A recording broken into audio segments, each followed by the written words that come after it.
This, the Lyte Jewel, I suppose it's just resonant because it's this sort of famous, incredibly valuable, historic object that is, you know, and it's, when you pick it up, its density is not just physical, but it's sort of emotional and historical as well.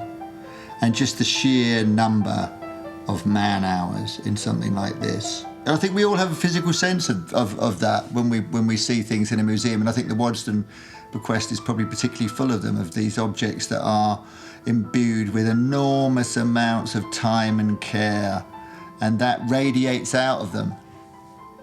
They're to show the power of the owner, because you are buying man hours here. You are buying not only expensive, luxury, rare materials, but you are buying the man hours of the best technicians of the day.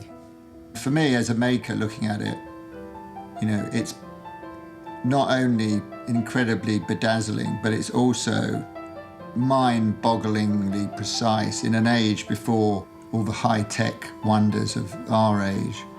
There is a sort of sadness looking at this for me, because this jewel was given by King James, the first of the Stuarts, to a man called Thomas Lyte, and it was meant to be in return for a illuminated ancestry.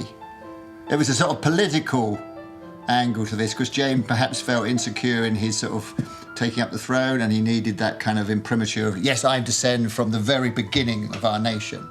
And inside, an amazing portrait of James by Nicholas Hilliard, who was the go-to man of your Tudor and Stuart miniature painting. He was just an incredible, what they would have called a limner in those days, which sort of descends from the skills of the old medieval manuscript sort of illustrators. And he had this sort of amazing facility to, even within such a tiny little space, to do these amazing glowing portraits. The Rothschilds buying this in the 19th century, you know, that was a time when you still could buy things like this. You know, that bits, really important, central, powerful, talismanic pieces of British history were up for auction. You can't imagine nowadays that happening. And I think that's amazing. And for it to end up back in a public collection in our sort of great museum of record is a wonderful thing.